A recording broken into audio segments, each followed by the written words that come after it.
अगर आपको जिंदगी भर किडनी खराब नहीं चाहिए, क्योंकि अगर आप बीपी की गोली खाते हो, शुगर की गोली खाते हो, तो किडनी खराब होने की संभावना है। और जितने भी लोग, पुरुष लोग, पहले पुरुष लोग खड़े होकर पेशाब करते हो तो ब्लैडर खाली नहीं होता, 2-4 बूंदें रह जाती हैं ब्लैडर में, और वही प्रेशर डाल के किडनी फेल करती हैं।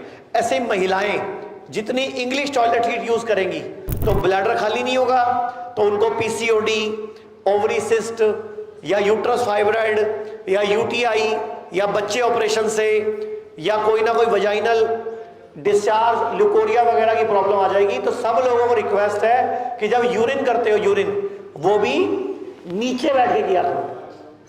अगर आपके घर में इंग्लिश टॉयलेट लगी हुई है, लगी रहना ना, उसको शोकेस बना के रखो, गेस्ट आएंगे यूज कर लेंगे, आप ऐसे यूज करो। एक डिब्बा पानी डाल देना। आपकी दादी, नानी, दादाजी, नाना जी सब ऐसे ही तो करते थे। कैसे करते थे? पंडित लोग ऐसे बैठते थे, कान में जनेऊ चढ़ा लेते थे।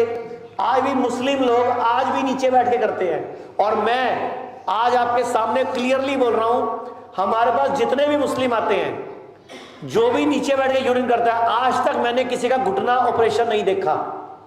मुस्लिम लोगों का घुटना चेंज, क्योंकि नमाज पढ़ रहे हैं तो वज्रासन में बैठ रहे हैं, पेशाब कर रहे हैं तो भी घुटना मुड़ रहा है, तो घुटने की एक्सरसाइज हो रही है ना। हमारे घुटने क्यों चेंज हो रहे हैं?